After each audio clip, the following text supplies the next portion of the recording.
Shalom bagi seluruh jemaat yang sedang berbakti bersama-sama dengan kami, terutama saudara-saudara yang mengikutinya secara online. Tuhan memberkati saudara sekalian. Diinformasikan kepada saudara bahwa di Kota Kupang memang sudah ada izin dari pemerintah untuk berbakti bersama. Beberapa gereja hari ini sudah melakukan kebaktian untuk pertama kalinya setelah larangan ibadah bersama. Tetapi dengan beberapa pertimbangan, maka kami GKIN Revival masih belum melakukannya. Kami akan terus kebaktian online sampai akhir bulan Juni.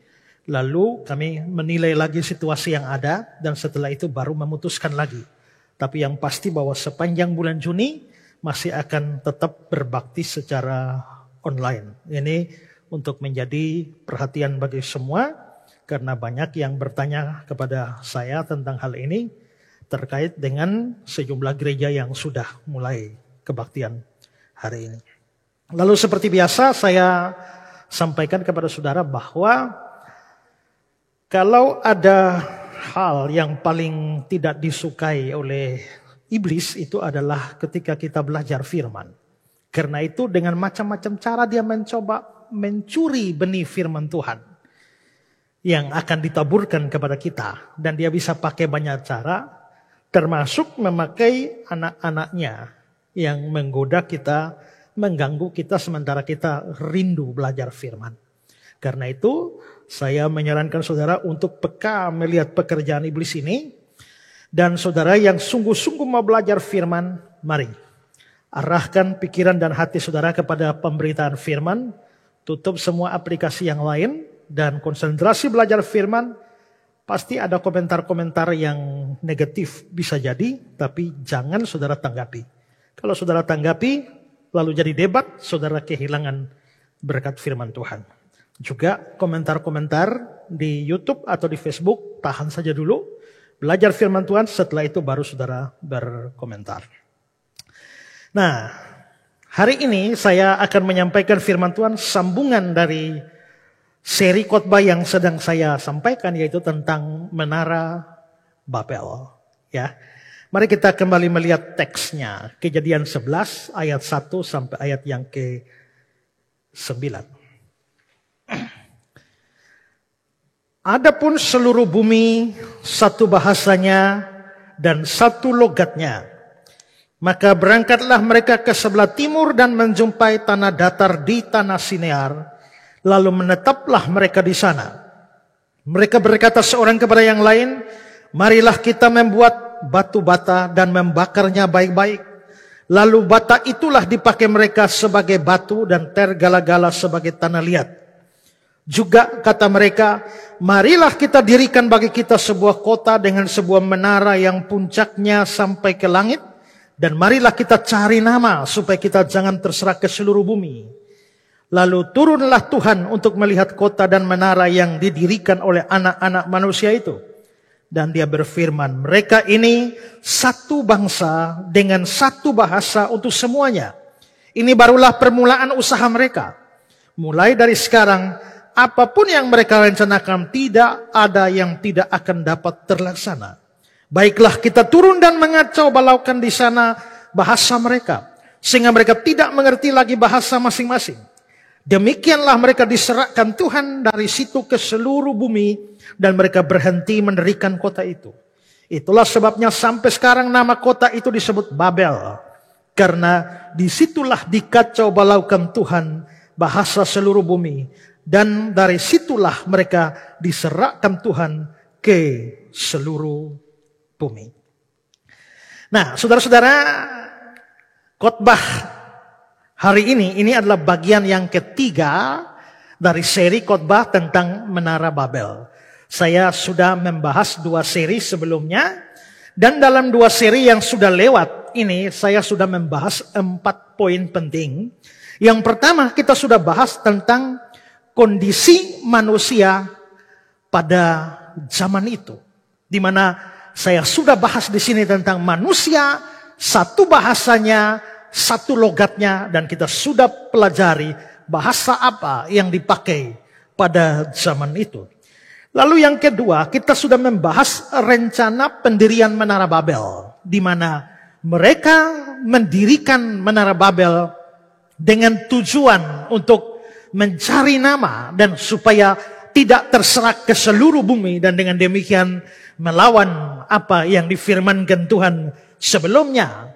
Dan yang ketiga itu adalah saya membahas kebudayaan Mesopotamia pada zaman itu dengan menunjukkan penggalian-penggalian arkeologi yang menunjukkan bahwa memang orang-orang Mesopotamia atau orang-orang Babel pada zaman itu mempunyai kemampuan yang cukup untuk mewujudkan apa yang mereka katakan, yakni mendirikan sebuah menara yang puncaknya sampai ke langit. Lalu bagian yang keempat, poin yang keempat, saya sudah bahas tentang Menara Babel itu sendiri, dikaitkan dengan penemuan arkeologi tentang kata-kata dari Nabopolassar. Nabopolassar ini adalah ayah dari Raja Babel Nebukadnezar. Dan Nabopolassar mengatakan bahwa dia diminta atau dia diperintahkan oleh junjungannya, dewanya yang bernama Dewa Marduk, untuk melanjutkan sebuah pembangunan yang runtuh pada masa lampau yang namanya Etemenanki. Ya, itu sudah saya buktikan dari data-data arkeologis. Dan sekarang pada part yang ketiga ini, saya akan membahas satu hal lagi, yakni sikap atau tindakan Tuhan. Setelah anak-anak manusia itu membuat perencanaan, mendirikan sebab niat dan karya atau proyek besar mereka yang sedang melawan Tuhan itu. Dan saudara-saudara, jikalau kita membaca teks kita dari ayat 5 sampai ayat yang ke-7, maka kita akan melihat bahwa Tuhan melakukan beberapa hal. Pertama adalah Tuhan turun untuk melihat kota dan menara itu. Tuhan turun untuk melihat kota dan menara itu. Perhatikan Kejadian 11 ayat yang ke-5. Lalu turunlah Tuhan untuk melihat kota dan menara yang didirikan oleh anak-anak manusia itu. Saudara-saudara, dari satu ayat ini yang mengatakan turunlah Tuhan untuk melihat kota dan menara yang didirikan oleh anak manusia itu, dari ayat ini atau dari kalimat ini saya masih mau menjelaskan lagi beberapa poin kecil di sini. Yang pertama, saudara, ini tidak boleh diartikan bahwa Tuhan tidak tahu sehingga dia perlu turun dan mencari tahu. Karena teksnya mengatakan turunlah Tuhan untuk melihat kota dan menara itu. Pertanyaan kita adalah, mengapa untuk melihat kota dan menara itu Tuhan perlu turun? Bukankah tanpa turun dia bisa mengetahuinya? Bukankah dia maha tahu? Bukankah dia maha melihat? Bukankah dia menguasai, mengetahui bahkan yang tidak terlihat secara fisik sekalipun? Dia mampu melihat sampai ke dalam pikiran, perasaan, hati manusia. Tapi kenapa untuk kota dan menara itu dia perlu turun untuk melihat? Apakah tanpa itu dia tidak tahu? Karena itulah di sini saya jelaskan bahwa Tuhan turun untuk melihat kota dan menara itu tidak boleh diartikan Tuhan tidak tahu dan sedang berusaha mencari tahu. Kalau begitu kita memahami teks ini seperti apa? Begini saudara, kalau saudara mempelajari doktrin Allah, maka saudara akan bertemu dengan satu topik tentang penggambaran Allah. Ada bahasa-bahasa yang dipergunakan untuk menggambarkan Allah seolah-olah Allah itu adalah manusia. Dalam bahasa teologianya ini disebut sebagai bahasa antropomorfis. Antropomorfis. Ini berasal dari dua kata, Anthropos, bahasa Yunani ini, anthropos itu artinya Allah, dan morphe yang artinya gambaran atau bentuk. Jadi anthropomorphis artinya gambaran yang dikaitkan dengan manusia. Bahasa anthropomorphis adalah bahasa yang menggambarkan Allah dalam bentuk manusia atau seolah-olah dia adalah manusia. Nah, bahasa anthropomorphis ini adalah sesuatu yang penting dipergunakan. Kenapa? Saya kutip kata-kata Herman Bavinck. Bavinck mengatakan, seandainya Allah berbicara kepada kita dalam bahasa ilahi, tidak seorang anthropomorphis, satu-satunya alternatif logis adalah tidak berbicara tentang Allah sama sekali. Sama sekali mustahil untuk mengatakan apapun tentang Allah terpisah dari penggunaan bahasa anthropomorphis. Jadi manusia yang terbatas, manusia yang pikirannya begini dangkal, tidak mungkin memahami bahasa yang Allah gunakan. Maka untuk bisa manusia memahami Allah, berapa bulan gitu ya, anak ini nangis, rewel terus. Begitu rewel terus, saudara bingung, ini anak lapar atau ini anak haus, atau dia lagi pengen bermain kah, atau dia pengen mandi kah, atau dia lagi kepanasan atau lagi kedinginan. Saudara berbicara kepada si anak ini dengan menggunakan bahasa orang dewasa, mana anak ini ngerti. Maka saudara terpaksa menurunkan bahasa mereka, bahasa saudara sampai level anak-anak. Lalu saudara gendong dia, anak-anak mau mimi cucu, maam cucu, maam cucu, maam bakso, maam sei. Kan seperti itu. Ya. Apakah saudara tidak bisa berbahasa Indonesia dengan baik? Kenapa makan saudara bilang maam? Kenapa minum saudara bilang mimi? Bukan karena saudara tidak bisa berbahasa dengan baik. Tapi kalau saudara menggunakan bahasa orang dewasa, saudara tidak bisa memahami. Anak itu tidak bisa memahami bahasa saudara. Supaya dia mengerti, saudara turunkan bahasa saudara sampai level dia. Saudara mestinya bisa ngomong dengan baik. Tapi akhirnya supaya dia mengerti, saudara ngomong dalam level dia. Nah, begitu juga Allah.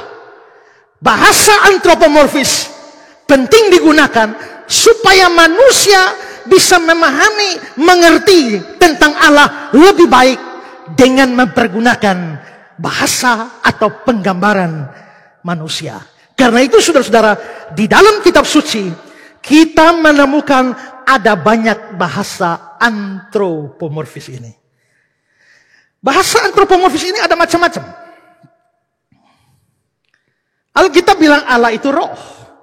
Apa itu roh? Yang namanya roh itu tidak bertubuh. Kalau punya tubuh itu bukan roh. Saudara punya tubuh. Saudara juga punya roh. Tapi saudara itu, kalau namanya tubuh, namanya roh, itu tidak punya tubuh sama sekali. Makanya hantu itu adalah roh. Hantu atau roh itu tidak punya tubuh. Nah, Allah itu roh. Kalau Allah itu roh, Allah mestinya tidak punya tubuh. Maka Allah tidak punya kaki, Allah tidak punya tangan, Allah tidak punya mata.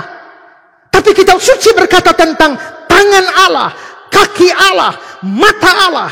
Maka tangan, kaki, mata, semuanya itu adalah bahasa anthropomorphis supaya kita dapat gambaran tentang Allah.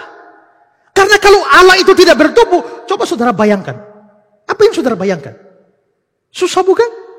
Karena itu Alkitab mempergunakan tubuh manusia seolah-olah Allah punya tubuh, padahal dia tidak punya.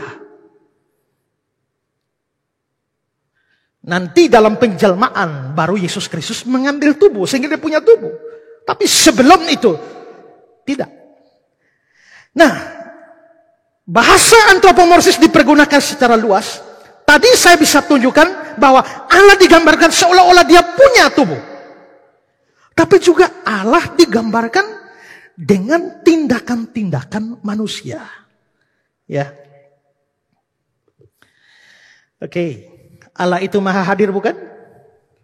Apa artinya maha hadir? Maha hadir artinya hadir di mana-mana. Kalau dia maha hadir, maka tidak ada satu tempat di bawah kolong langit ini, atau bahkan di atas langit, di seluruh alam semesta, yang mana Allah tidak ada di sana. Makanya ada orang tanya, Allah itu ada di mana saja? Lalu yang lain menjawab, kalau begitu Allah itu tidak ada di mana? Bukankah dia memenuhi langit dan bumi? Allah ada di atas, Allah ada di bawah. Allah ada di kiri, Allah ada di kanan. Allah ada di jauh, Allah ada di dekat. Dia ada di surga, dia ada di bumi. Maka saudara coba pikirkan, kalau memang Allah itu ada di mana-mana, ya, Allah ada di atas, Allah ada di bawah, kira-kira Allah perlu turun atau tidak?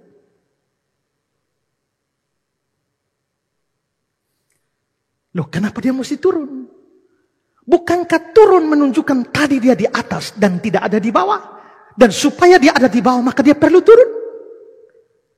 Jikalau Allah itu memenuhi segala tempat, untuk apa Allah bepergian? Allah tidak perlu bepergian. Tuhan tidak perlu bepergian. Dia sudah memenuhi seluruh alam semesta. Kenapa saya bisa pergi ke Jakarta? Karena saya tidak ada di Jakarta. Kalau sudah di Jakarta, untuk apa ke Jakarta? Kenapa saya pergi ke Surabaya? Karena saya tidak ada di Surabaya. Kalau sudah di Surabaya, ngapain pergi ke Surabaya? Tapi kalau Allah Maha Tahu, Allah tidak perlu bepergian kemana-mana. Di dalam Kejadian 18 ayat yang ke-33 dikatakan, lalu pergilah Tuhan setelah dia selesai berfirman pada Abraham. Pergilah Tuhan. Memangnya Tuhan bepergian kemana? Tuhan tidak perlu bepergian karena dia sudah ada di mana-mana. Kalau memang Tuhan Allah Maha Hadir, kenapa dibilang turun? Kenapa dibilang pergi? Inilah bahasa antropomorfis. Tuhan digambarkan seolah-olah manusia yang perlu turun dan perlu naik, yang perlu bepergian. Padahal aslinya Tuhan tidak perlu turun, tidak perlu naik, dan tidak perlu bepergian karena dia Maha Hadir. Lalu saudara, kadang-kadang Allah digambarkan dengan kemampuan atau keberadaan manusia. Tadi saya menyinggung Allah Maha Hadir. Sekarang saudara, Allah itu Maha Tahu. Jikalau Allah Maha Tahu, maka dia tahu semua. Karena dia tahu semua, maka dia tidak perlu belajar. Kalau Allah tahu semua, maka dia tidak perlu cari tahu. Karena yang cari tahu artinya sebelumnya tidak tahu. Karena dia tidak tahu, maka dia perlu cari tahu supaya tahu. Tapi yang sudah tahu tidak perlu cari tahu. Allah Maha Tahu. Allah tidak perlu cari tahu apapun. Karena dia otomatis tahu.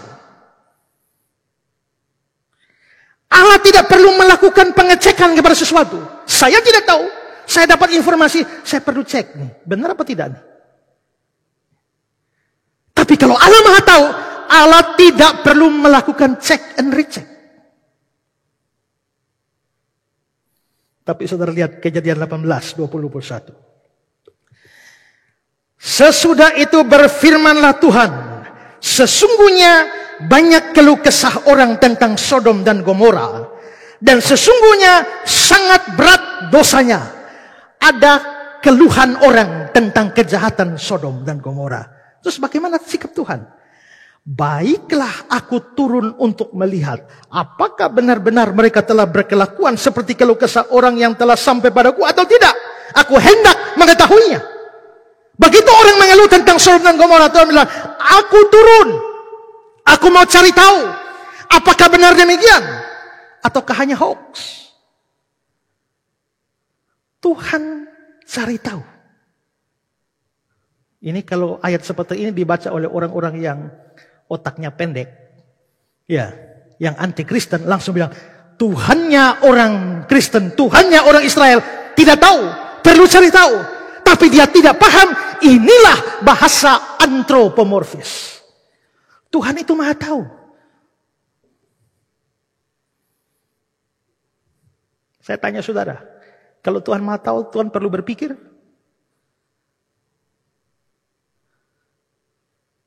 Yuk, Tuhan punya pikiran tidak? Pak Jack, Tuhan perlu punya pikiran? Punya. Terus pikiran Tuhan digunakan untuk apa? Untuk berpikir. Berpikir apa? Ini bagaimana ya? Begitu?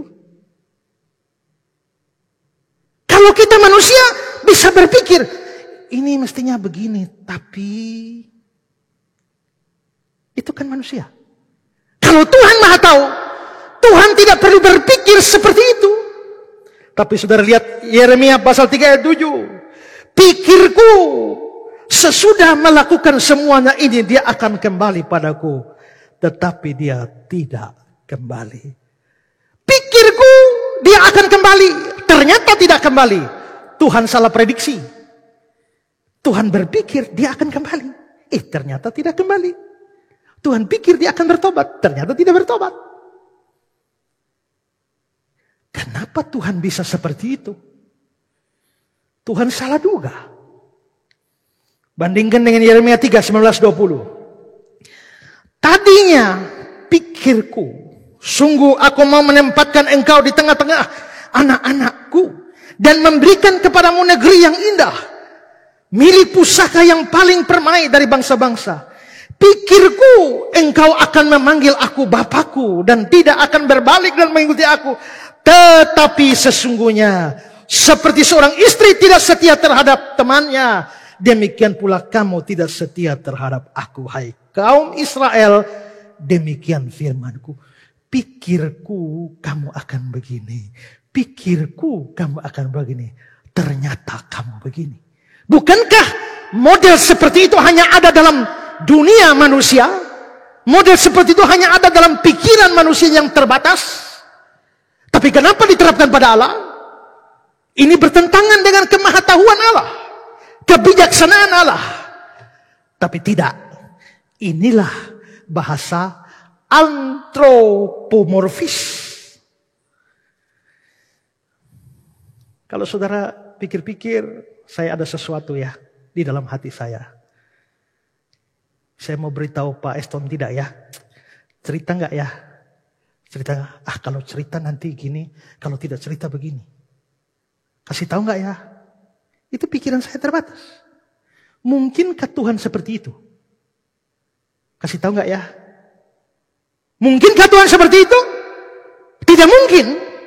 Tapi saudara lihat Kejadian 18 ayat 17. Berpikirlah Tuhan, apakah aku akan menyembunyikan kepada Abraham apa yang hendak? Bukan cuma itu, kadang-kadang Allah digambarkan dengan perasaan manusia. Allah itu tahu kan? Maha tahu. Apa yang terjadi hari ini dia tahu. Apa yang terjadi besok dia tahu. Apa yang terjadi 10 tahun ke depan dia tahu. Apa yang terjadi di dalam kekekalan pun dia tahu. Kalau Allah Maha tahu, maka Allah sudah tahu apa yang akan terjadi dengan kehidupanmu. Dengan apa yang dia lakukan, dengan seluruh konsekuensinya, dia tahu.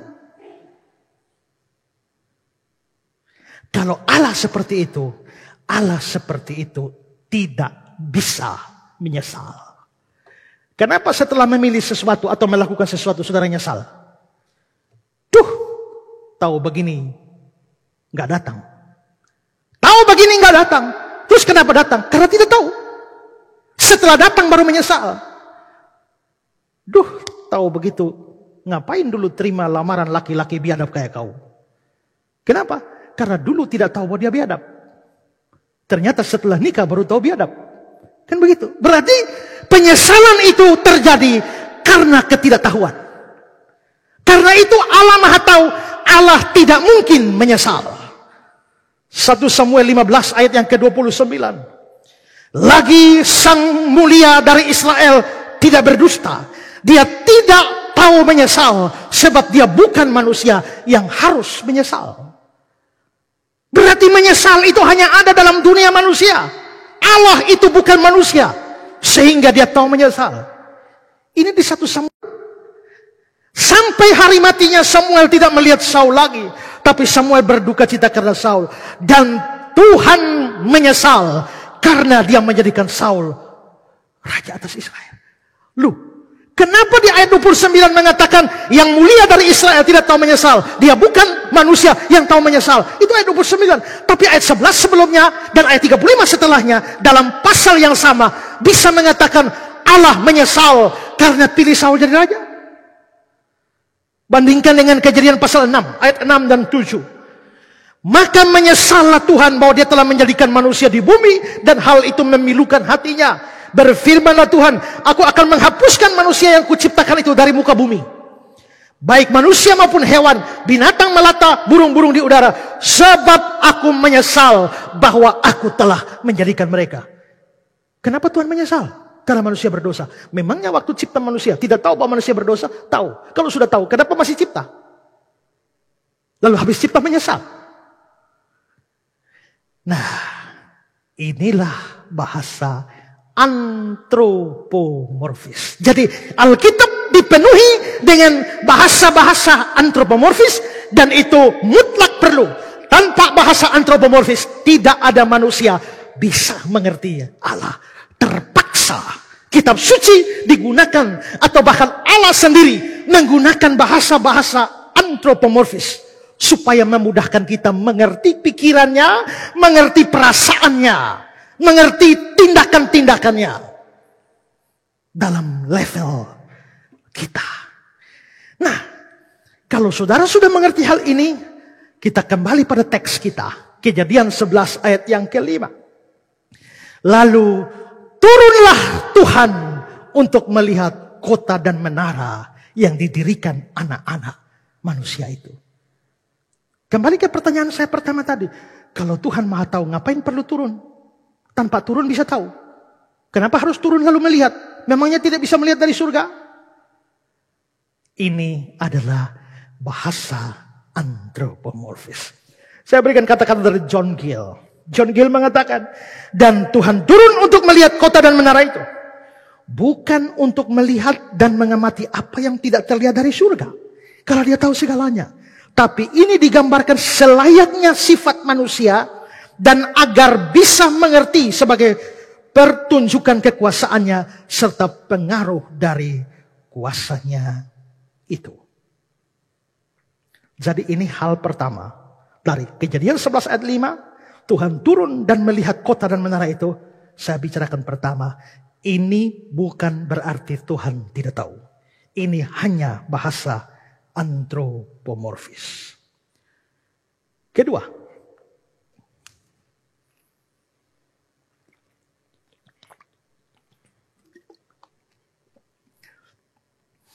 Tuhan melakukan itu sebelum menjatuhkan hukumannya.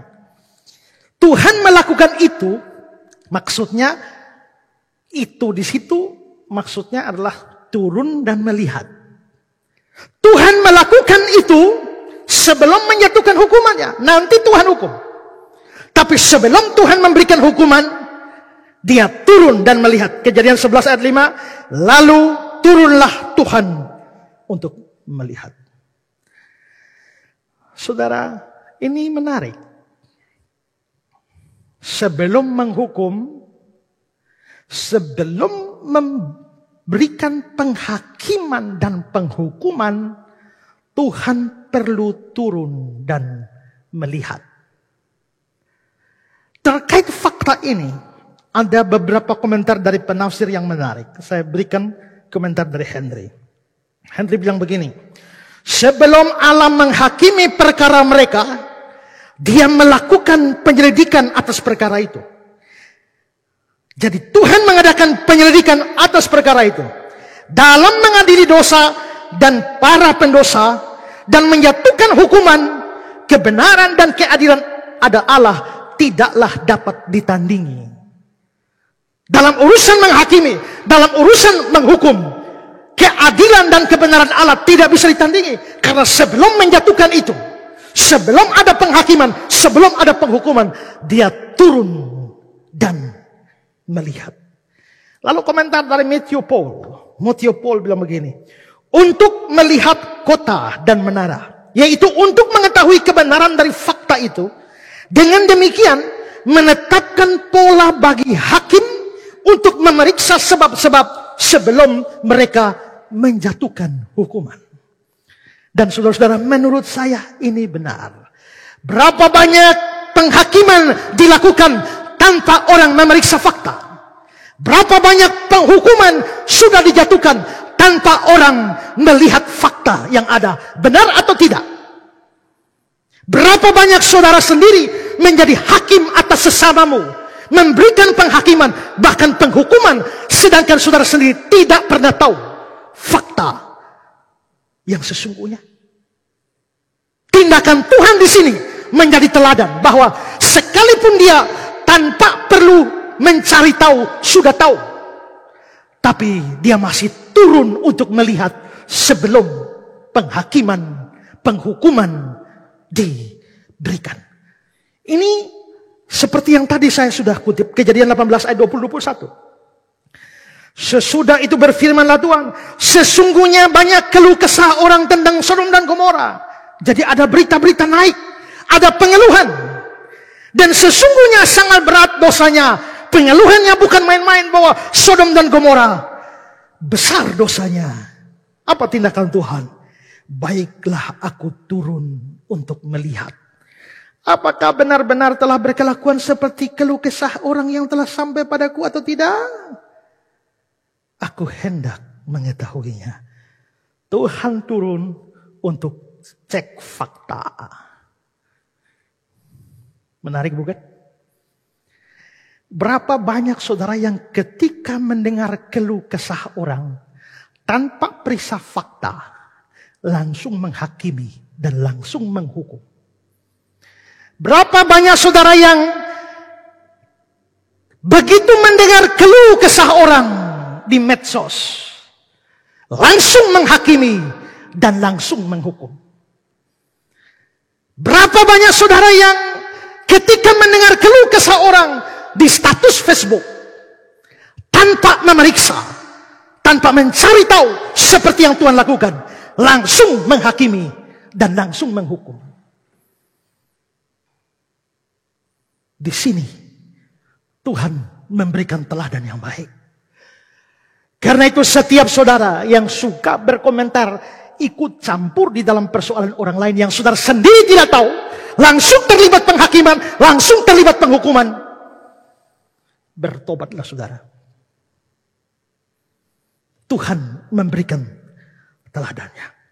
Seandainya kita semua ikut teladan Tuhan ini, niscaya kita akan terhindar dari semua fitnahan, semua kabar burung. Kabar burung kah, kabar keledai kah, kabar sapi kah, kabar kerbau kah. Kita akan terhindar dari banyak hoax. Kenapa hoax begitu banyak di negara kita? Kenapa hoax begitu banyak di tengah-tengah pelayanan kita? Kenapa hoax begitu banyak di tengah-tengah gereja? Kenapa hoax begitu banyak di media sosial? Karena orang terlalu cepat menjadi hakim, terlalu cepat menjatuhkan penghakiman dan penghukuman tanpa perlu cek and recheck, seperti yang Tuhan lakukan, sekalipun itu bahasa antropomorfis. Pada waktu pertikaian saya dulu dengan Yahya Waloni, sesungguhnya telah banyak keluh kesah orang tentang Yahya Waloni yang sampai ke telingaku. Bahwa dia bukan pendeta, bahwa dia hanya omong kosong, mengaku-ngaku bahwa dia adalah rektor UKIP Papua, bahwa dia adalah mantan pendeta di Papua, di GKI Papua, bahwa dia adalah pendiri sekolah Calvinis Ebenezer di Papua. Telah banyak keluh kesah orang terhadapku. Yahya Waloni terhadapku, kepadaku. Apa yang kulakukan?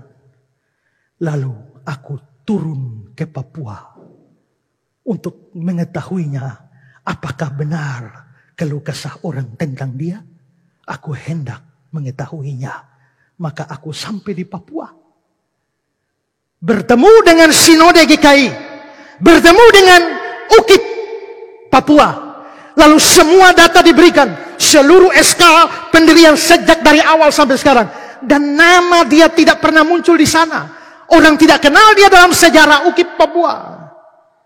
Kalau begitu, ini pendusta besar, penipu besar, hoaxer besar. Saya memberikan penghakiman seperti itu. Tapi penghakiman ini adil. Karena kuberikan penghakiman itu setelah aku turun dan mencari tahu. Kalau saudara lihat foto ini adalah ketika aku turun mencari tahu apakah benar keluh kesah orang tentang Yahya Waluni atau tidak. Dan ini pertemuan dengan semua pengurus yayasan dan juga dosen-dosen dari UKIP Papua. Cari tahu. Setelah cari tahu, cek, recheck, semua jelas. Baru memberikan penilaian. Itu namanya adil. Maka berlaku Yohanes 7 ayat yang ke-24. Hakimilah dengan adil. Apa artinya hakimi dengan adil? Hakimi dengan adil adalah setelah melakukan cek and recheck. Tapi kalau tidak melakukan seperti itu, baru desas-desus, baru kabar burung, kerbau, kuda, dan lain sebagainya, dan kamu tidak tahu apa-apa, kamu harus taat terhadap Matius 7. Jangan kamu menghakimi. Karena itulah saudara, apa yang Tuhan lakukan di sini, itu betul-betul menjadi teladan bagi kita di dalam hal menyelidiki sebuah kasus, sebuah perkara, sebuah isu yang beredar. Jikalau, sekali lagi saya katakan, jikalau kita semua, terutama orang-orang Kristen, mau meneladani sikap Tuhan seperti ini, saya percaya kita bebas dari hoax dan termasuk di dalamnya adalah fitnahan-fitnahan yang paling busuk yang terjadi di tengah-tengah kita.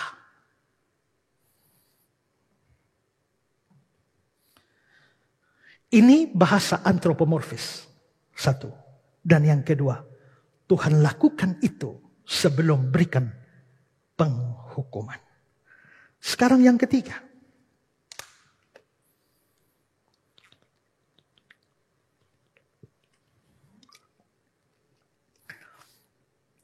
Ini bisa jadi semacam sindiran yang diberikan Tuhan kepada manusia saat itu.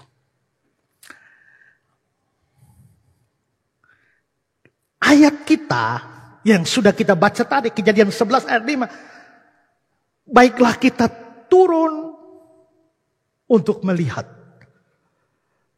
Dan nanti juga di ayat 7 kita turun dan mengacau balaukan bahasa mereka.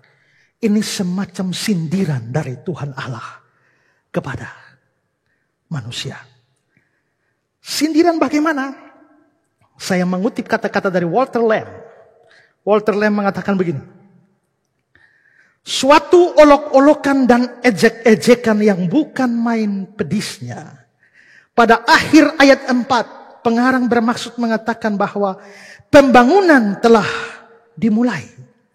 Barangkali temboknya telah lebih tinggi dari semua bangunan yang lain. Pembangunan itu dapat dilihat dari segala penjuru sampai puluhan kilometer. Itulah pokok pembicaraan masyarakat setiap hari. Demikianlah seluruh masyarakat Babel bersemangat dan berbakti di hadapan kebesaran dan ketinggian proyek pembangunan itu. Semua orang melihat, semua orang tahu. Tapi kebesaran menara itu sedemikian kecilnya hingga Allah tidak dapat melihatnya sama sekali. Supaya dapat melihatnya, maka Allah harus turun dahulu dari ketinggiannya. Seluruh menara Babel yang disembah dan dihormati oleh seluruh manusia, karena ketinggiannya itu adalah seperti seekor semut di pinggir sol sepatunya. Maksudnya Lem begini. Kalau betul menara mereka tinggi menjulang sampai langit. Tuhan dari surga lihat. Tinggi ya. Hampir sampai langit ya. Tapi setinggi-tingginya menara yang mereka dirikan. Bagi Tuhan terlalu kecil. Sampai untuk melihatnya dia perlu turun. Tunduk untuk melihat. Saudara, ini perlu dicamkan. Ada banyak orang yang dalam hidupnya merasa diri begitu besar, merasa diri begitu agung, merasa diri begitu pintar, begitu berkuasa, sehingga tidak peduli Tuhan atau bahkan melawan Tuhan. Mereka seperti sedang membangun menara dengan rencana ujungnya menyentuh langit. Tapi sadarlah bahwa semua kebesaran, semua keagungan, semua kekuasaan, semua kekayaan, semua kepintaran sesungguhnya seperti seekor semut di sepatunya Tuhan, dalam kata-kata Walter Lamb.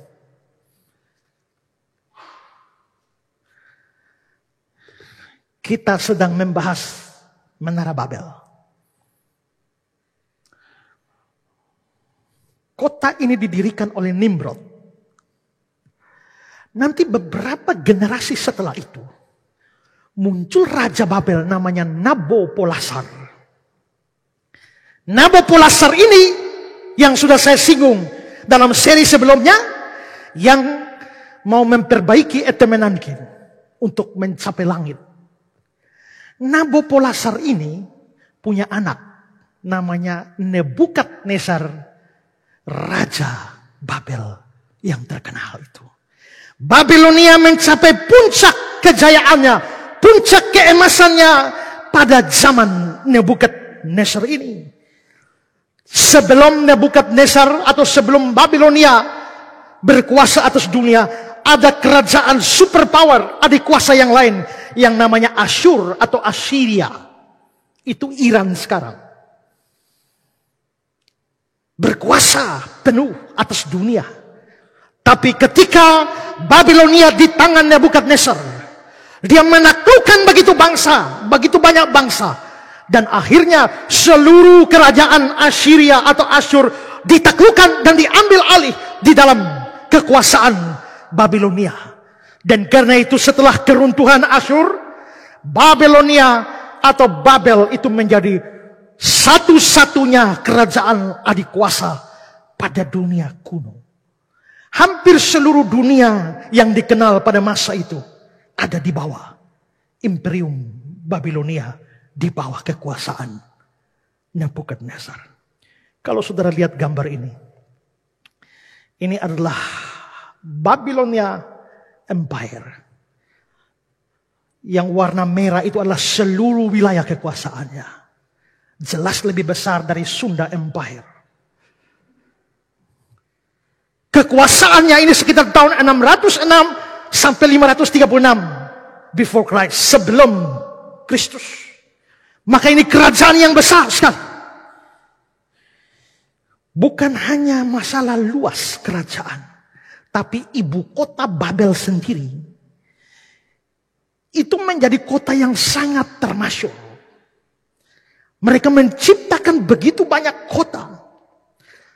Tata kotanya rapi, keindahan kotanya luar biasa, kemegahan gedung-gedungnya, kekokohan benteng atau tembok kotanya sangat diakui pada masa itu. Bahwa Babilonia pada zaman Nebukadnezar begitu hebat, itu bisa kita lihat dari kata-kata Nebukadnezar sendiri. Daniel pasal 4, 29-30. Ketika ia sedang berjalan-jalan di atas istana Raja Babel, Raja di Babel, berkatalah Raja, bukankah itu Babel yang besar itu, yang dengan kekuatan dan kuasaku, dan untuk kemuliaan dan kebesaranku telah kubangun menjadi kota kerajaan? Mari perhatikan dari ayat 29 ya. Ketika ia sedang berjalan-jalan di atas istana Raja di Babel. Teks tadi. Ayat 30.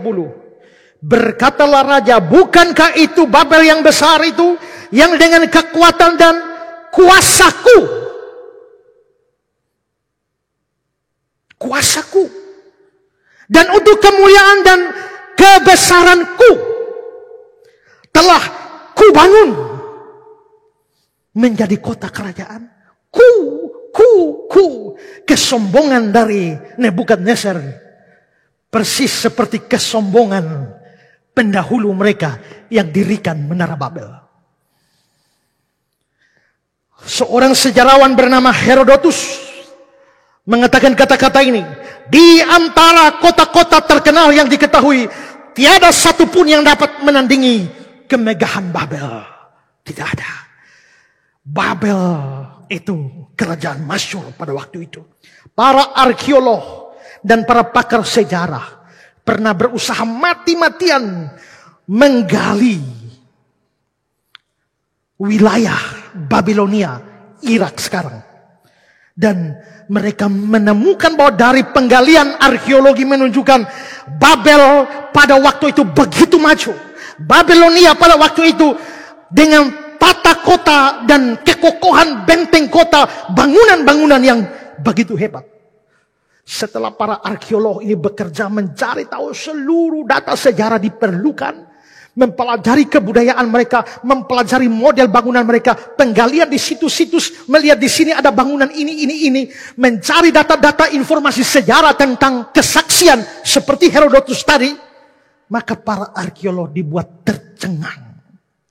Ternyata Babel pada zaman Nebukadnezar begitu maju, tidak kalah dengan masa kini. Mereka merekonstruksi dan membuat suatu gambaran virtual tentang kerajaan Babel, wilayah Babel pada masa itu. Sekarang saudara perhatikan video berikut ini.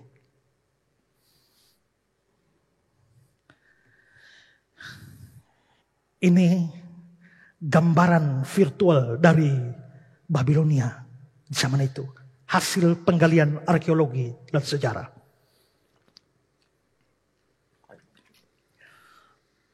Saudara lihat kemegahannya. Kotanya yang luas, bangunan-bangunan di sana di pojok sana yang tinggi, itulah Etemenanki. Ini adalah benteng-bentengnya dengan gambar khas dari Babilonia.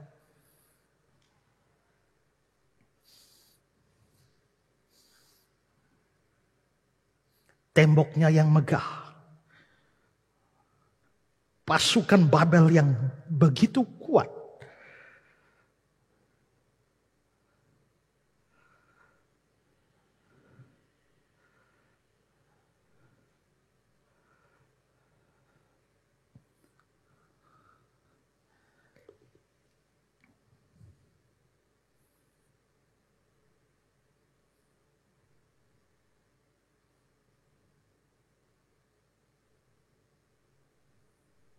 Ini adalah Hanging Garden of Babylon yang dibuat untuk istrinya.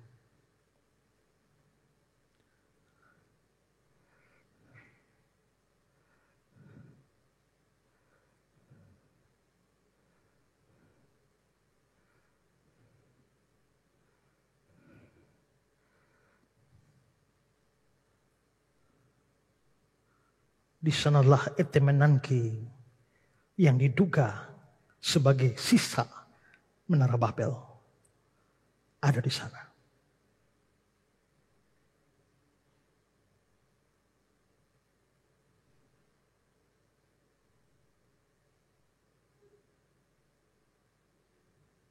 Ini yang sudah saya bahas pada bagian sebelumnya.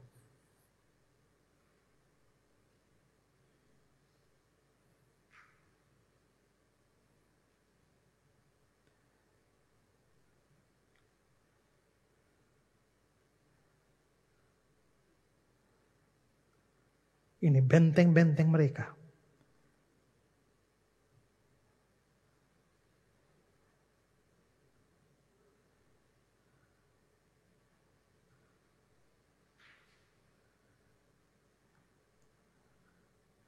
Di puncak Etemenanki itulah ada kuil penyembahan terhadap Dewa Marduk. Demikianlah gambaran tentang Babilonia di zaman Nebukadnezar. Luar biasa hebat. Kerajaannya yang begitu luas, tata kota, pengairannya, kekuatan militernya, begitu dibanggakan pada zaman itu. Kekuatan militer yang begitu hebat membuat di bawah Nebukadnezar Babilonia menginjak-injak, mencabik-cabik banyak bangsa lain. Bangsa-bangsa lain ditaklukkan di bawah kaki Nebukadnezar dan Babilonia. Perhatikan Yesaya 14 ayat yang ke-4, 6, 16, 17. Ini tentang Raja Babel, Nebukadnezar, si penindas, orang lalim, yang memukul bangsa-bangsa dengan gemas, dengan pukulan yang tidak putus-putusnya, yang menginjak-injak bangsa-bangsa dalam murka dengan tiada henti-hentinya. Ayat 16, yang telah membuat bumi gemetar, dan yang telah membuat kerajaan-kerajaan bergoncang, yang telah membuat dunia seperti padang gurun, dan menghancurkan kota-kotanya, yang tidak melepaskan orang-orang yang terkurung pulang ke rumah. Wow. Semua bangsa ditaklukkan di bawah Babilonia, termasuk bangsa Yehuda, yang sudah saya bahas dalam khotbah kali lalu, by the rivers of Babylon. Akibat dari seluruh kerajaan, kemewahan, luasnya kerajaan, kuatnya kerajaan, takluknya begitu banyak kerajaan di bawah Babilonia, ini membuat Nebukadnezar menjadi sombong. Dia membesarkan dirinya. Bahkan saudara-saudara, dia merasa seperti Tuhan. Dia merasa seperti Allah. Dia merasa seperti dewa. Dan ini muncul di dalam kata-kata dia. Yesaya 14 ayat 13 dan 14. Aku hendak naik ke langit. Aku hendak mendirikan tahtaku mengatasi bintang-bintang Allah. Dan aku hendak duduk di atas bukit pertemuan jauh di sebelah utara. Aku hendak naik mengatasi ketinggian awan-awan, hendak menyamai yang maha tinggi. Wah, dia hendak naik, dirikan tahtanya di atas bintang-bintang, persis seperti pendahulunya di Menara Babel. Kami akan membuat sebuah menara yang puncaknya sampai ke langit. Bahkan dikatakan dia mau menyamai yang maha tinggi. Betapa sombongnya Nebukadnezar ini dengan segala kemegahan, kebesaran, kejayaan, kekuatan dan kekayaannya. Begitu sombong. Tapi sesungguhnya seluruh kejayaan, kebesaran, ketinggian, keagungannya seperti semut di sepatunya Tuhan Allah. Seperti komentar Lem tadi. Setelah Nebukadnezar sombong, membanggakan diri, bahkan menganggap diri sebagai Allah, hendak menyamai yang maha tinggi, bagaimana firman Tuhan datang kepada dia? Saya memberikan kutipan yang panjang untuk saudara bisa lihat bagaimana Tuhan berurusan dengan raja sombong ini. Yesaya 14 ayat 4 sampai 24. Maka engkau akan memperdengarkan ejekan ini tentang Raja Babel. Perhatikan saudara ya. Ini ejekan tentang Raja Babel. Maka seluruh ayat yang dibaca setelah itu, ini berurusan dengan Raja Babel, Nebukadnezar. Ini saya tekankan, karena nanti ada ayat yang saya jelaskan. Ini tentang Raja Babel. Ini bukan tentang yang lain. Ini tentang Raja Babel, tentang Nebukadnezar. Seluruh kata-kata ini. Nah, bagaimana? Engkau memperdengarkan ejekan ini tentang Raja Babel dan berkata, wah, sudah berakhir si penindas, sudah berakhir orang lalim. Dia begitu besar, sombong, agungkan kebesarannya. Tapi firman Tuhan bilang, sudah berakhir, sudah berakhir. Ayat 5, Tuhan telah mematahkan tongkat orang-orang fasik, gada orang-orang memerintah yang memukul bangsa-bangsa dengan gemas, dengan pukulan yang tidak putus-putusnya, yang menginjak-injak bangsa-bangsa dalam murka dengan tiada hentinya. Segenap bumi sudah aman dan tentram. Orang bergembira dengan sorak-sorai. Juga pohon-pohon sanobar dan pohon-pohon aras di Libanon bersuka cita karena kejatuhanmu, Raja Babel. Katanya, dari sejak engkau rebah terbaring, tidak ada lagi orang yang naik untuk menebang kami. Pohon-pohon pun sampai bersuka cita karena Nebukadnezar selesai. Ayat 9. Dunia orang mati yang dibawa gemetar untuk menyongsong kedatanganmu. Dijagakannya arwah-arwah bagimu, yaitu semua bekas pemimpin di bumi, semua bekas raja, bangsa-bangsa dibangunkan dari takhta mereka. Sekaliannya mereka mulai berbicara dan berkata kepadamu, engkau juga telah menjadi lemah seperti kami dan sudah menjadi sama seperti kami. Dulu engkau hidup seperti kami. Dulu engkau lebih hebat dari kami. Dulu engkau lebih berkuasa dari kami. Dulu engkau besar lebih daripada kami. Tapi sekarang engkau sudah sama seperti kami. Kenapa? Karena engkau sudah jatuh. Ayat 11. Ke dunia orang mati sudah diturunkan kemegahanmu. Dan bunyi gambus-gambusmu. Ulat-ulat dibentangkan sebagai lapik tidurmu dan cacing-cacing sebagai selimutmu. Sekarang perhatikan ayat 12. Wah, engkau, siapakah engkau? Raja Babel, Nebukadnezar. Wah, engkau sudah jatuh dari langit. Maksudnya kebesaranmu itu loh. Engkau sudah jatuh dari langit. Hai bintang timur, putra fajar. Kata bintang timur di sini dalam terjemahan King James adalah Lucifer. Oh, Lucifer, son of the morning. Berarti siapa Lucifer itu?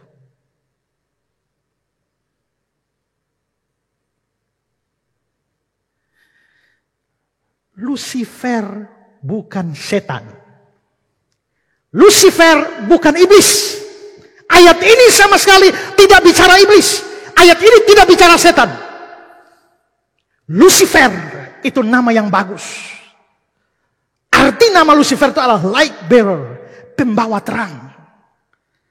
Nebukadnezar yang berkuasa atas dunia pada waktu itu menggelari dirinya sebagai pembawa terang, son of the morning, putra fajar. Dalam bahasa Latinnya Lucifer. Maka Lucifer bukan iblis. Tapi kenapa sekarang 99,9% orang Kristen termasuk pendeta percaya bahwa Lucifer itu adalah iblis atau setan? Itu salah tafsir dari seorang bapak gereja mulai abad 4. Terus dipercaya sampai hari ini. Semua orang percaya Lucifer itu adalah iblis. Tapi saudara lihat konteksnya. Konteksnya ejekan terhadap Raja Babel. Banyak orang mengajar doktrin tentang iblis. Lalu mengatakan iblis itu bosnya namanya Lucifer. Ayat dasarnya dari mana? Dari Yesaya 14 ayat 12. Salah. Itu tidak perhatikan konteks. Konteksnya tentang Raja Babel. Maka siapa Lucifer di situ? Nebukadnezar. Bukan iblis. Kembali ke teks kita. Perhatikan ayat 12 sekali lagi. Wah. Engkau Raja Babel sudah jatuh dari langit. Hai Lucifer, putra fajar. Itu gelar bagi Nebukadnezar. Engkau sudah dipecahkan dan jatuh ke bumi. Hai yang mengalahkan bangsa-bangsa. Kalau ini iblis, kapan iblis itu mengalahkan bangsa-bangsa? Ini jelas. Nebukadnezar yang mengalahkan bangsa-bangsa. Engkau sudah jatuh ke bumi. Orang-orang yang mengatakan ini pasti setan karena jatuh ke bumi. Tidak. Karena ini tentang Nebukadnezar. Ini bahasa puisi. Karena dia bilang, aku hendak mendirikan tahtaku di atas langit. Di bintang-bintang. Lalu firman Tuhan, engkau akan dijatuhkan ke bumi. Itu bahasa puisi. Karena itu sekali lagi ini bukan setan, bukan iblis. Ayat 13. Engkau yang tadinya berkata dalam hatimu, aku hendak naik ke langit. Aku hendak mendirikan tahtaku mengatasi bintang-bintang Allah. Dan aku hendak duduk di atas bukit pertemuan jauh di sebelah utara. Aku hendak naik mengatasi ketinggian awan-awan. Hendak menyamai yang maha tinggi. Sebaliknya, ke dalam dunia orang mati engkau diturunkan. Ke tempat yang paling dalam di liang kubur. Orang-orang yang melihat engkau akan memperhatikan dan mengamat-amati engkau. Katanya, inikah dia yang telah membuat bumi gemetar. Yang telah membuat kerajaan-kerajaan bergoncang. Yang telah membuat dunia seperti gurun. Yang menghancurkan kota-kotanya. Yang tidak melepaskan orang-orang terkurung pulang ke rumah. Semua bekas raja bangsa-bangsa berbaring dalam kematian. Masing-masing dalam kuburnya, rumah kuburnya. Tetapi engkau ini telah terlempar jauh dari kuburan. Seperti taruk yang jijik ditutupi dengan mayat orang-orang yang tertikam oleh pedang. Dan jatuh tercampak ke batu-batu yang kubur. Seperti bangkai yang terinjak-injak. Engkau tidak akan bersama-sama raja-raja dalam kubur. Sebab engkau telah merusak negerimu dan membunuh rakyatmu. anak cucu orang yang berbuat jahat tidak akan disebut-sebut untuk selama-lamanya. Dirikanlah bagi anak-anaknya tempat pembantaian oleh karena kesalahan nenek moyang mereka, supaya mereka jangan bangun dan menduduki bumi dan memenuhi dunia dengan kota-kota. Ayat 22. Aku akan bangkit melawan mereka, melawan Babel. Demikianlah firman Tuhan semesta alam. Aku akan melenyapkan nama Babel dan sisanya, anak cucu, anak cicitnya. Demikian firman Tuhan. Aku akan membuat Babel menjadi milik landak dan menjadi air rawa-rawa. Dan kota itu akan kusapu bersih dan kupunahkan. Demikian firman Tuhan semesta alam. Tuhan semesta alam telah bersumpah firman-Nya. Sesungguhnya seperti yang kumaksud, demikian akan terjadi. Dan seperti kurancang, demikian akan terlaksana. Saudara lihat, saya memberikan kutipan yang panjang untuk menunjukkan bahwa Nebukadnezar yang merasa diri begitu hebat sampai mau menyamai Allah, tapi sesungguhnya seluruh kebesarannya tidak lebih tinggi dari sol sepatunya Tuhan Allah. Dan firman ini genap. Sekarang Babilonia hanya tinggal cerita. Kerajaan Babilonia hancur. Sementara dia berkuasa mau memperlebar kerajaannya ke wilayah timur. Di wilayah timur muncul sebuah kerajaan. Kerajaan perpaduan antara kerajaan Media dan kerajaan Persia. Lalu Media dan Persia bersatu. Media Persia itu dipimpin oleh raja yang terkenal, namanya Raja Kores. Dan sementara Babilonia itu setelah itu pada zaman Belsasar, ya, cucunya Nebukadnezar berusaha memperlebar kerajaan ke timur. Tapi dari timur Kores berusaha ke barat. Lalu bertabrakanlah dua kerajaan adik kuasa ini. Dan singkat cerita, runtuhlah Babel yang perkasa itu pada zaman Belsasar. Sementara Raja Kores mengepung seluruh kota Babilonia. Kotanya begitu kokoh, tidak bisa ditembusi oleh orang-orang Media Persia. Terus bagaimana? Bagaimana Kores menaklukkannya? Gampang. Kores perintahkan tentaranya. Babel begitu hebat. Tapi dari mana mereka begitu megah kokoh bentengnya? Tapi dari mana mereka minum? Dari sungai-sungai yang masuk ke dalam kota.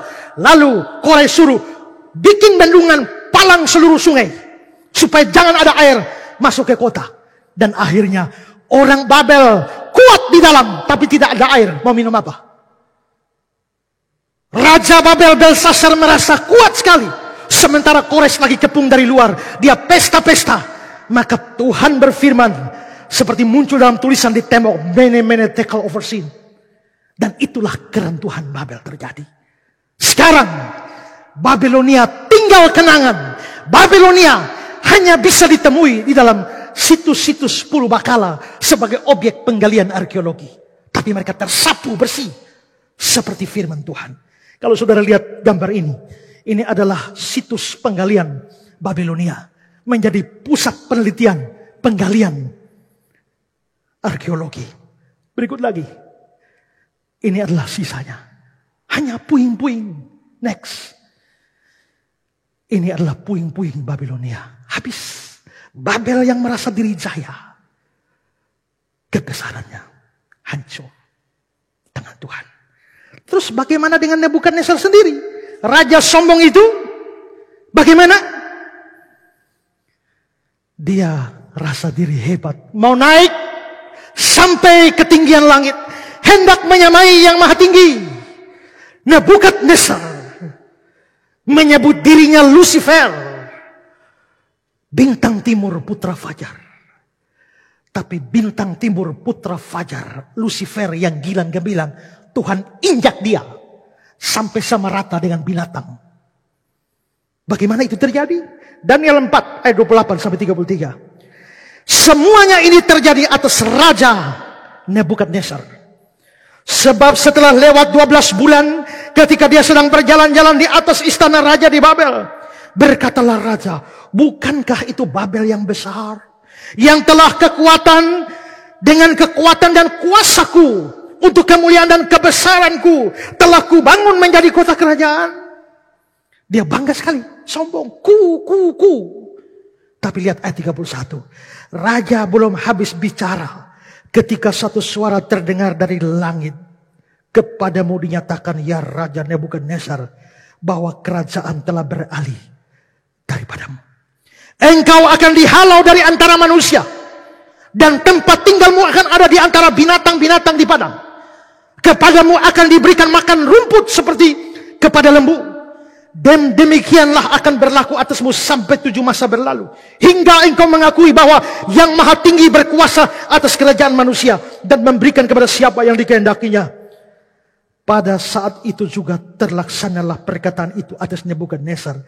Dia dihalau dari antara manusia dan makan rumput seperti lembu, dan tubuhnya basah oleh embun dari langit, sampai rambutnya menjadi panjang seperti bulu burung Raja Wali, dan kukunya seperti kuku beruang.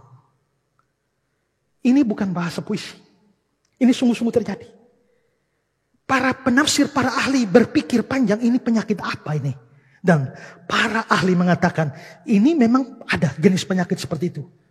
Agak kayak orang gila, tapi itu bahasa medisnya adalah penyakit likantropi. Dan kita bisa lihat bahwa modelnya makan rumput, keringat, rambutnya panjang seperti bulu burung, kukunya seperti kuku burung. Kira-kira gambaran Nebukadnezar model kayak begini. Inilah raja yang hendak naik ke langit. Inilah raja yang mau menyamai Yang Maha Tinggi. Inilah raja yang merasa diri terlalu besar, terlalu agung, terlalu kuat, terlalu hebat. Tapi hendak naik ke langit. Tapi Tuhan injak dia sampai ke dunia binatang. Saudara-saudara, apa yang saya gambarkan ini? Apa yang terjadi pada Menara Babel dan penerusnya sampai ke Nebukadnezar, ini menjadi pelajaran bagi kita bahwa setinggi-tingginya engkau hendak mendirikan Menara Babelmu sampai puncaknya mencapai langit, tapi sadarlah, kalau engkau pakai itu untuk melawan Tuhan, kalau engkau tidak mengabaikan, engkau tidak peduli Tuhan, engkau abaikan Dia, sadar seluruh kebesaranmu tidak lebih tinggi dari seperti semut di kaki Tuhan. Dan bukan hanya ini, sejarah menceritakan orang seperti Alexander the Great, Alexander Agung, pemimpin Yunani yang hebat itu, yang menaklukkan lebih luas dari seluruh kerajaan yang pernah ada sebelumnya. Kerajaan Yunani di bawah Alexander Agung lebih besar dari Asyur, lebih besar dari Babilonia, lebih besar dari Media Persia. Seluruh dunia ditaklukkan oleh Alexander Agung. Sampai dikatakan Alexander Agung pernah sampai India, di Sungai Gangga India. Dia menangis. Alexander Agung menangis. Kenapa? Karena sudah tidak ada tempat lagi yang ditaklukkan. Seluruh dunia boleh dikatakan waktu itu ditaklukkan di bawah Yunani. Hanya ada wilayah yang tidak berhasil ditaklukkan. Itu adalah Cina, yang tidak ditaklukkan oleh Alexander Agung. Tapi saudara, Alexander Agung begitu besar. Untuk menghormati namanya, lalu didirikanlah sebuah kota baru di Mesir yang namanya Alexandria. Itu dari nama Alexander. Kejayaannya Alexander luar biasa. Tapi apa yang terjadi? Dalam puncak kemegahannya, puncak kejayaannya, puncak ketenarannya, Tuhan pukul dia dengan sakit demam, mati muda dalam umur 33 tahun.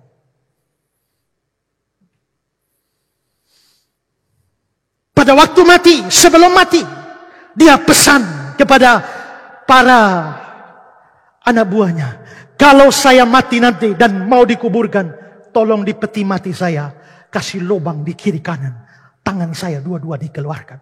Dan dalam pengiringan dari rumah ini menuju tempat pemakaman, seluruh emas, seluruh perak, seluruh perhiasan ditaburkan di jalan. Lalu orang bertanya kepadanya, ya Raja, apa maksudmu? Maksudnya adalah bahwa seluruh kejayaan telah kucapai, tapi waktu aku mati, aku pergi dengan tangan kosong, tidak bawa apa-apa. Seluruh emas, perak, permata, semua ditaburkan di jalan. Tidak satu pun bisa saya bawa ke dalam kubur. Nama orang-orang besar pernah ada dalam sejarah. Kaisar Agustus yang dianggap sebagai turunan dewa. Namanya adalah Gaius Julius Caesar Octavianus. Maka menghormati dia dianggap titisan dari dewa. Dewa siapa? Dewa Agustus. Maka Senat Romawi memberikan nama kepada dia Agustus, gelar kepada dia Agustus. Maka jadi disebut sebagai Kaisar Agustus. Dalam kebesarannya, dia berhasil menata dunia lewat proyek yang disebut sebagai Pax Romana. Tapi saudara-saudara, selesai di dalam sejarah.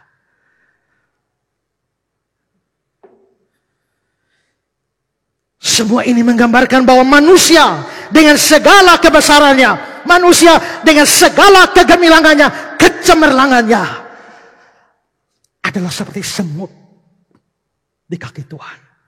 Karena itu dengar baik-baik, jangan sombong kamu. Kalau kamu kaya, jangan sombong. Kalau kamu berkuasa, jangan sombong. Kalau kamu hebat, kalau kamu pintar, kalau kamu punya begitu kuasa yang begitu tinggi, jangan sombong. Jangan abaikan Tuhan.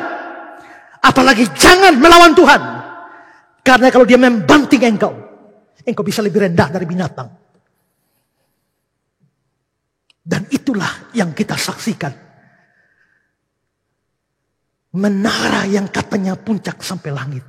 Begitu kecil. Sampai-sampai dikatakan Tuhan turun untuk melihat apa yang dikerjakan anak-anak manusia.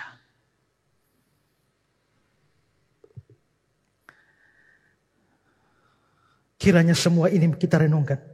Supaya jangan ada satu orang merasa diri sombong. Dan tidak perlu Tuhan. Ingat, tanpa Tuhan kita tidak bisa berbuat apa-apa. Di luar aku, kamu tidak bisa berbuat apa-apa, kata Yesus. Sekarang yang keempat. Yang keempat, ayat kita tadi bahwa Tuhan turun dan melihat apa yang dikerjakan kota dan menara anak-anak manusia itu. Ini menunjukkan bahwa tidak ada satu dosa atau kejahatan pun yang luput dari pengamatan Tuhan. Tuhan melihat kota dan menara itu. Tuhan melihat proyek perlawanan mereka. Tuhan melihat proyek dosa mereka. Dia lihat semuanya. Ya, dia melihat seluruh kehidupan anak-anak manusia, baik ataupun jahat. Konsep seperti ini ditekankan begitu kuat di dalam kitab suci. Amsal 5 ayat 21. Karena segala jalan orang terbuka di depan mata Tuhan. Segala langkah orang diawasinya. Amsal 15 ayat 3. Mata Tuhan ada di segala tempat, mengawasi orang jahat dan orang baik. Ayub 34 ayat 21 dan 2. Karena matanya mengawasi jalan manusia, dan dia melihat segala langkahnya. Tidak ada kegelapan ataupun kelam kabut, di mana orang-orang yang melakukan kejahatan dapat bersembunyi. Tidak ada manusia berdosa bisa bersembunyi dari hadapan Allah. Yeremia 16 ayat 17. Sebab aku mengamat-amati segala langkah mereka. Semua itu tidak tersembunyi dari pandanganku. Dan kesalahan mereka pun tidak terlindung di depan mataku. Yeremia 23 ayat 24. Sekiranya ada seorang menyembunyikan diri dalam tempat persembunyian, masakan aku tidak melihat dia? Demikian firman Tuhan. Tidakkah aku memenuhi langit dan bumi? Demikian firman Tuhan. Lalu Ibrani pasal 4 ayat 13. Dan tidak ada satu makhluk pun yang tersembunyi di hadapannya.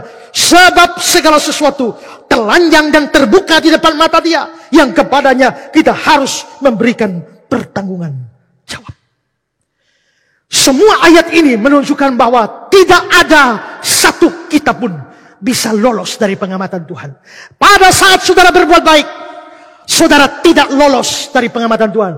Pada saat saudara berbuat dosa, saudara juga tidak lolos dari pengamatan Tuhan.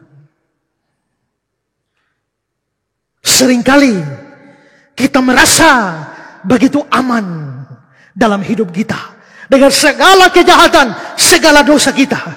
Tapi hari ini kita bisa melihat bahwa proyek manusia dalam dosa yang begitu besar hendak mencapai ketinggian langit. Tuhan mengawasi dan melihat semua itu. Demikianlah Tuhan mengawasi dan melihat setiap kita. Jikalau engkau berbuat baik dan manusia tidak tahu perbuatanmu. Jikalau engkau beramal dan manusia tidak tahu perbuatanmu. Jikalau engkau sudah memberi sedekah dan manusia tidak tahu perbuatanmu. Jangan takut. Tuhan melihatnya dan menghitung semuanya. Jerih lelahmu tidak akan sia-sia. Air sejuk secangkir saja kalau diberikan kepada seorang yang adalah muridku, tidak akan kehilangan upahnya. Tuhan lihat. Tetapi apabila saudara berdosa dan berbuat jahat dengan segala macam dosa dan kejahatan, ingat pula lah bahwa mata Tuhan selalu mengawasi kita. Saudara-saudara, pada waktu manusia membuat menara Babel, apakah yang Tuhan lakukan? Yang pertama, saya sudah bahas tadi, yaitu Tuhan turun untuk melihat kota dan menara itu. Bahwa Tuhan turun dan melihat kota dan menara itu, pertama, itu tidak berarti bahwa Tuhan tidak tahu dan mau mencari tahu.